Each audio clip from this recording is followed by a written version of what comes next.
इस खबर के प्रायोजक हैं Ruchi organics limited and ISO certified company, Sarojini Nagar, Kanpur, UP.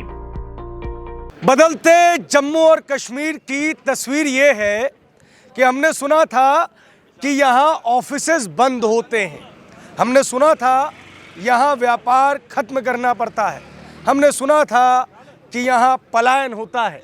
लेकिन लोकसभा चुनाव की यात्रा में जब हम राजौरी के मेन सिटी के पास पहुँचे तो हमें पता चला यहाँ तो नई दुकानें खुल रही हैं।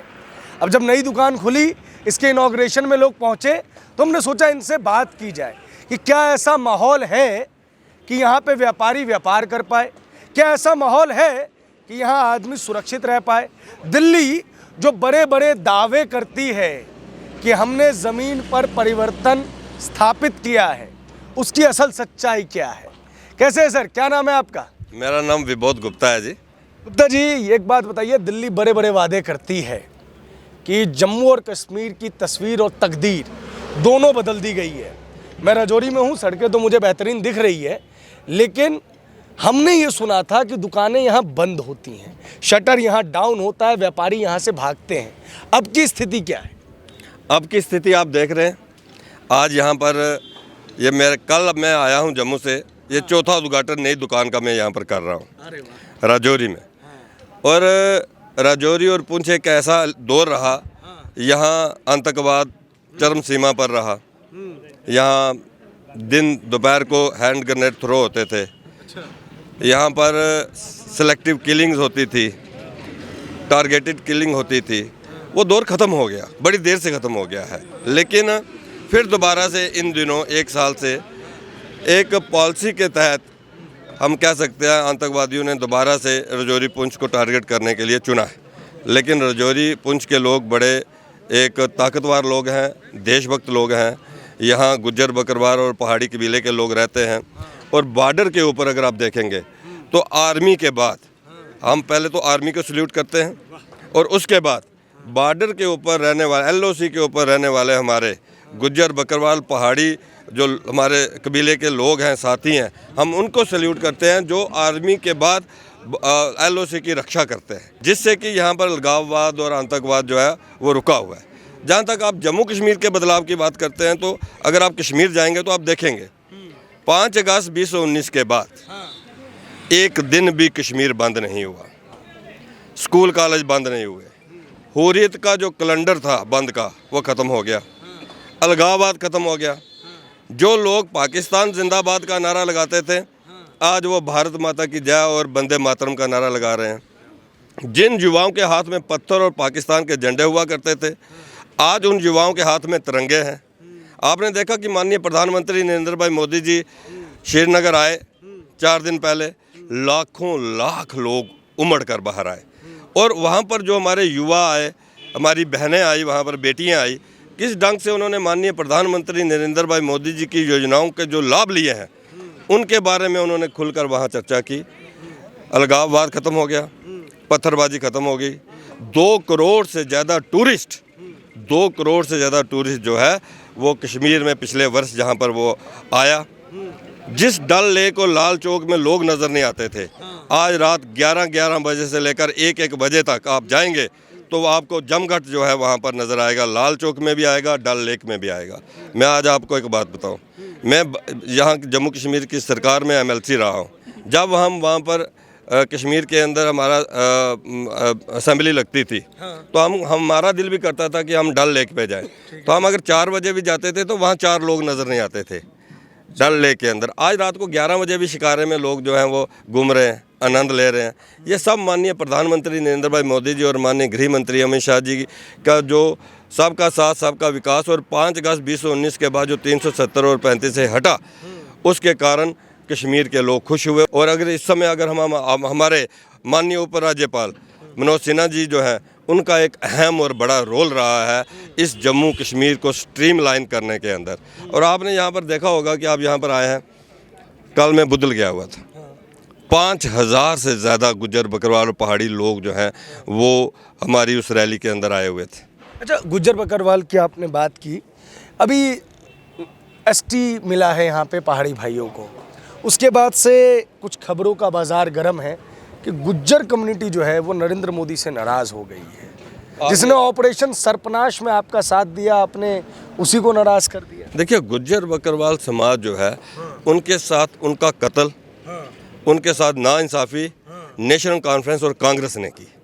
आप ये बात को मानिए, पूरे देश के अंदर पॉलिटिकल रिजर्वेशन थी, पूरे देश के अंदर गुज्जर एसटी समाज के लोग जो है इंटर डिस्ट्रिक्ट रिक्रूटमेंट में कहीं भी जाकर नौकरी ले सकते थे। पूरे देश के अंदर फॉरेस्ट प्रोटेक्शन राइट थे, लेकिन यहाँ नेशनल कॉन्फ्रेंस और कांग्रेस ने इनको दबा के रखा हुआ था। 5 अगस्त 2019 के बाद 370 और 35 से हटने के बाद माननीय प्रधानमंत्री जी और माननीय गृह मंत्री जी ने इनको उनके राइट्स दिए। आपको पता है कि ये राजौरी जो जिला है हमारा, यहाँ से जो डीडीसी के चेयरपर्सन है वो मेरे छोटे भाई हैं, वकील साहब हैं नसीम लियाकत जी। वो इसलिए हैं क्योंकि ये पॉलिटिकल रिजर्वेशन मिली थी। यहाँ चेयरमैन जो है वो एसटी समाज का ही बन सकता था। वैसे ही पुंछ के अंदर मेरी बहन है एक, जो कि इस समय चेयरपर्सन है डीडीसी की, वो भी गुज्जर बकरवाल समाज से है। इस बात को आपको समझना होगा। और उसके अलावा अगर आप देखेंगे कि कितने डीडीसी और बीडीसी गुज्जर बकरवाल समाज के लोग हैं, पॉलिटिकल रिजर्वेशन दी उनको, उनके राइट्स दिए, यहाँ पर पॉलिटिकल रिजर्वेशन दी, फॉरेस्ट प्रोटेक्शन राइट दिए, और उसके साथ साथ इंटर डिस्ट्रिक्ट रिक्रूटमेंट बैन को यहाँ पर हटाया। और सबसे बड़ी बात क्या है कि जब माननीय अमित शाह जी राजौरी आए, एक बड़ी रैली हुई और उसमें उन्होंने कहा कि गुज्जर बकरवाल समाज के लोगों की रिजर्वेशन को छेड़े बिना, उनको किसी किस्म का नुकसान पहुंचाए बिना, यहाँ जो एक बड़ा तबका है पहाड़ी कबीले का, उनको उनके राइट्स दिए जाएंगे। और मैं ये कहूँ कि बड़ी बात हुई, वो उन्होंने अपने वादे पर पूरा उतरे और गुज्जर बकरवाल समाज की रिजर्वेशन को छेड़े बिना, उनके राइट्स को छेड़े बिना, पहाड़ी कबीले के साथ नेशनल कॉन्फ्रेंस और कांग्रेस ने जो ज्यादती की हुई थी, पॉलिटिकल क्रिमिनल इनजस्टिस किया हुआ था, उसको दूर करते हुए उनको भी उन्होंने रिजर्वेशन दी और एसटी का दर्जा दिया। आप लोग बॉर्डर के बहुत करीब रहते हैं, मिलिटेंसी आप लोगों ने बहुत ज़्यादा देखी है। मोदी सरकार कह रही है कि मिलिटेंसी पर रोक लगी है और इसके पीछे की एक बहुत बड़ी वजह 370 है।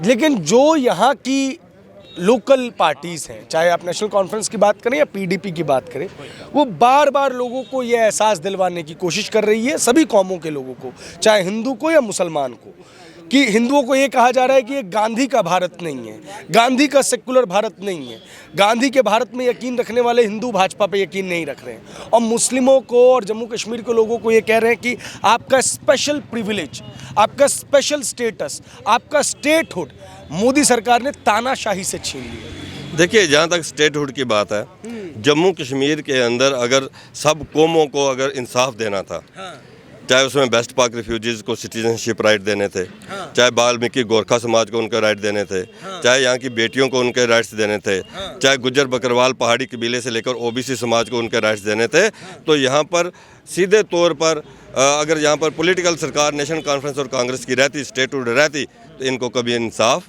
नहीं मिलता।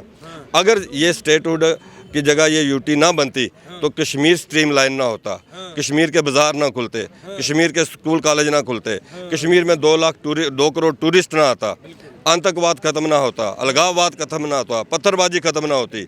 ये स्टेटहुड माननीय अमित शाह जी ने पार्लियामेंट फ्लोर में बोला है कि हम स्टेटहुड वापस देंगे, स्टेटहुड मिलेगी, लेकिन इस जम्मू कश्मीर को स्ट्रीमलाइन करना, वो जम्मू कश्मीर जो महाराजा हरि सिंह के टाइम जो उसकी पोजीशन थी कि यहाँ पर एक अलग देश बनाने की कोशिश की गई। यहाँ 2 झंडे रखे गए, जो 2 संविधान रखे गए, जो 2 प्रधान रखे गए। 5 अगस्त 2019 के बाद 370 और 35 से हटने के बाद यहाँ तिरंगा झंडा शान से फहराया जाता है।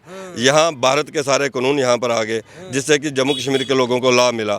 और सबसे बड़ी बात है कि जम्मू कश्मीर स्ट्रीमलाइन हुआ, टेररिस्ट स्टेट से टूरिस्ट स्टेट बना।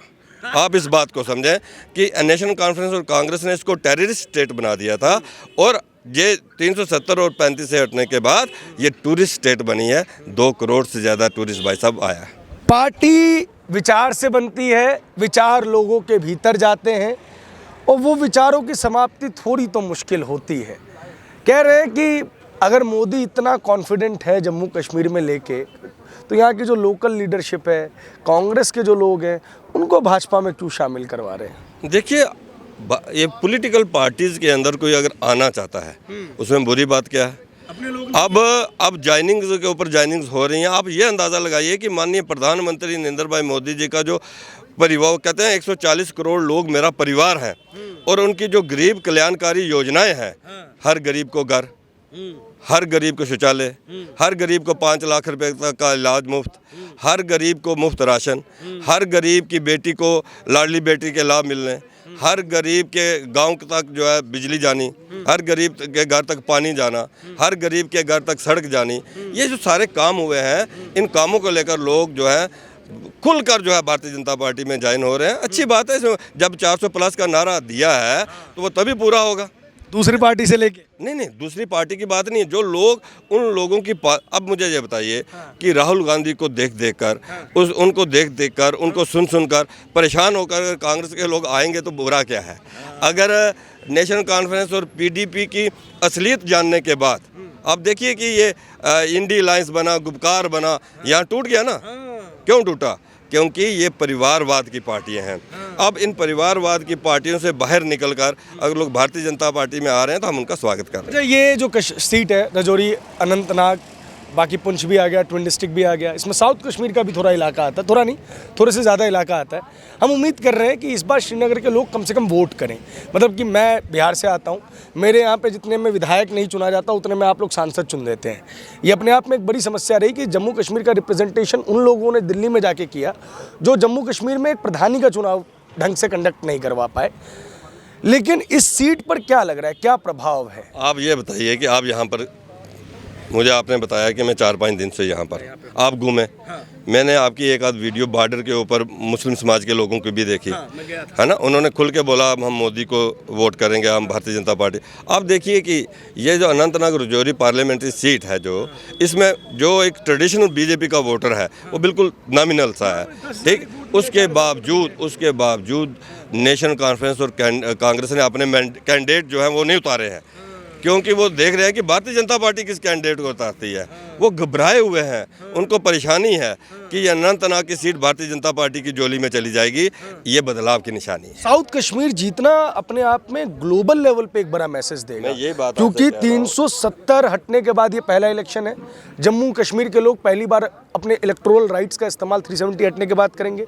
उम्मीद ये है कि महबूबा मुफ्ती यहाँ से एक स्ट्रॉन्ग कैंडिडेट होंगी। और परेशान है महबूबा मुफ्ती, परेशान है, उनको डर लग रहा है कि मेरे अनंतनाग जो है उनका गढ़ रहा है, क्योंकि वो आतंकवाद के साथी रही हैं, अलगाववाद के साथी रही हैं, और अनंतनाग के अंदर उन्होंने आतंकवाद और अलगाववाद को पूरा बढ़ावा दिया, जिसके कारण पॉलिटिकली वो जिंदा रही।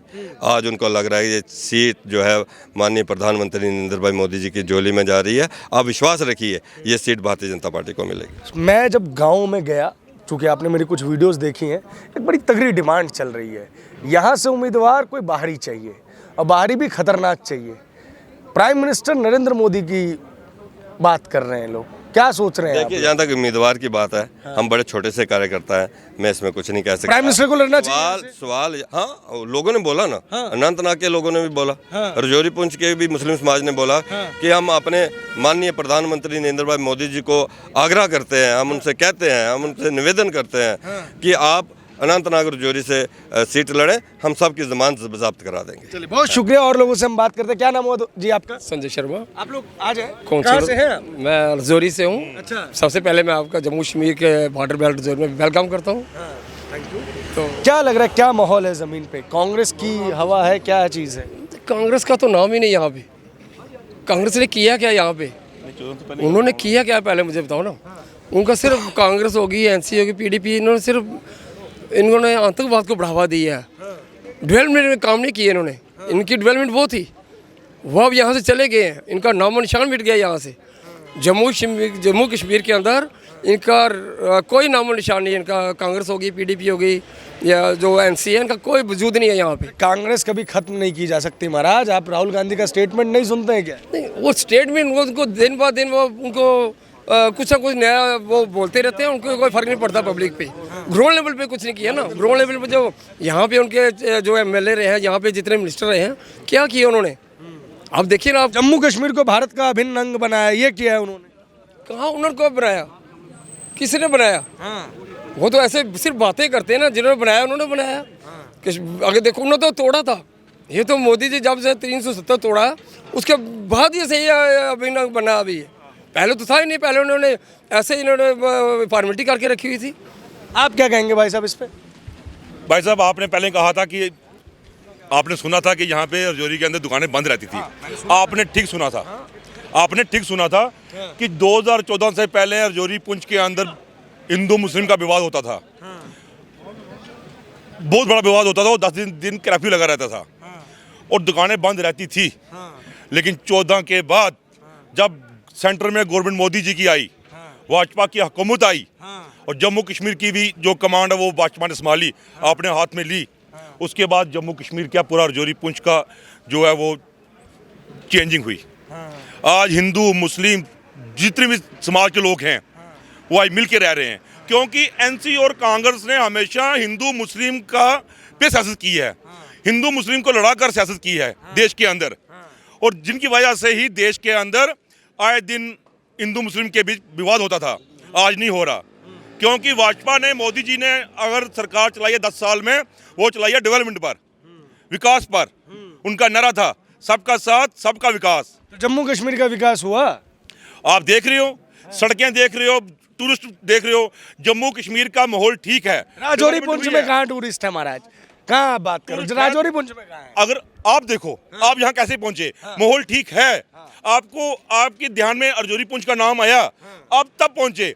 2014 से पहले कोई नहीं आया यहाँ पे, 2014 से पहले कोई नहीं आता था, क्योंकि यहाँ पे चप्पे चप्पे पे आर्मी रहती थी, मिलिटेंसी रहती थी, और यहाँ का रजौरी पुंछ का जितना भी हिंदू समाज के लोग बैठे हुए हैं, और वो बैठे हुए हैं तो वो आर्मी के सिर पे बैठे हुए थे। अगर आर्मी ना होती तो 2014 से पहले ही रजौरी पुंछ से जो हिंदू जद था यहाँ का, उससे यहाँ से शिफ्ट हो जाना था, और बहुत सारे हमारे 2014 से पहले गाँव जो है हिंदुओं के खाली हो चुके हैं। मंजाकोट, थन्ना मंडी, द्राल, बुद्धल, इस पिछले पूरे एरिया में हिंदू लोग थे, हिंदू लोगों के मकान थे, जमीनें थी, लेकिन मिलिटेंसी के कारण पूरे के पूरे गांव खाली हो गए, क्योंकि सेंटर में गवर्नमेंट थी कांग्रेस की और जम्मू कश्मीर में थी एनसी की, और एनसी और कांग्रेस दोनों जो हैं वो जम्मू कश्मीर के और रजौरी पुंछ के हिंदुओं को सुरक्षा देने में फेल रहे थे, इसलिए रजौरी पुंछ का हिंदू जो है वहाँ से शिफ्ट हो रहा था। लेकिन 2014 के बाद आप देख रहे हो सड़कें भी बढ़ रही हैं, दुकानें भी बढ़ रहे हैं, और हिंदू लोग जो हैं खुल के बिजनेस कर रहे हैं, और उनके फेस पे खुशी है। और 2014 के बाद जो नौजवान है वो बिजनेस की तरफ बढ़ा है, व्यापार की तरफ चल रहे हैं, नौकरी के पीछे नहीं भाग रहे। ये है बदलता जम्मू कश्मीर। और पीडीपी और एनसी ने हमेशा यहाँ पे विवाद रखा। आतंकवाद को किसने फैलाया जम्मू कश्मीर के अंदर? एनसी ने। फारूक अब्दुल्ला की देन है जम्मू कश्मीर के अंदर एनसी जो ये मिलिटेंसी थी। और 2014 से पहले जम्मू कश्मीर को मिनी पाकिस्तान बोला जाता था, कश्मीर के अंदर कोई जा नहीं पाता था, हिंदुओं का नाम निशान नहीं था वहाँ पे, कश्मीरी पंडितों को वहाँ से भगा दिया गया था, मार के कत्लेआम हुए थे कश्मीर के अंदर। हिंदू अपने आप को अनसेफ महसूस करता था। लेकिन 14 के बाद जम्मू कश्मीर का चाहे हिंदू है, चाहे मुस्लिम है, चाहे पहाड़ी है, चाहे गुज्जर है, सब साथ मिल के रह रहे हैं और खुशी खुशी से रह रहे हैं। बहुत शुक्रिया सर, बहुत बहुत धन्यवाद।